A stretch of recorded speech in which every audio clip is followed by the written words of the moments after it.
السلام ای یاری جان، دل مشتاقی دیدار شماست. بلبلی دل پاره، بلبلی دل پاره، گل برگی رخسار شماست. شکری آن را می کنیم، دل ما از سنگ نیست. بحر یار و دوستان، کاشانه ما تنگ نیست.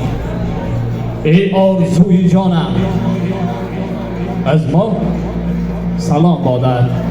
ای راحتی روانم، از ما سلام بادد. ای باد عنبری روی گردی زری از این کوی، بر گوش داماد و عروس گو، از ما سلام بادش. سلام گویم اول نامی خدا گویم، و پیغمبر دعا گویم. اولا السلام علیکم مهمانانی از دور و نزدیک آمده.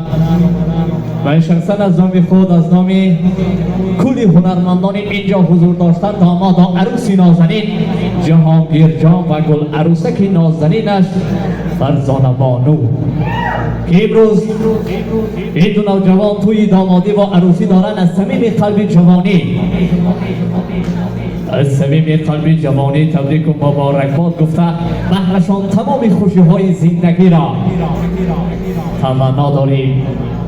خدا کنه که با آمدی گل عروسک نازنین در این خاندان همیشه شادی و نشاط پی هم باشند. و بگذار دوستانی عزیز و نهمان، کبوتر بخت این دو نوجوان در آسمان بیغبار زندگی جهانگیر جان، کبوتر بختتان همیشه بلند پرواز باشد. چون میگم صدای تارانای آمد خوش آمد، صدای تارانای آمد خوش آمد، و گردش جامیمه آمد خوش آمد. و روی خاندان پاک دامن عروسی تی آمد خوش آمد. میگیم دوستانی عزیز، خدا یا داماد و عروسی نازنین را شاد گردان، خدا یا داماد و عروسی نازنین را شاد گردان. هر دو را از درد و غم آزاد گردان. صاحب توی را امانش ده، خیستتی خیز در مکانش ده. من نمیدانم در دل او چه مقصود است.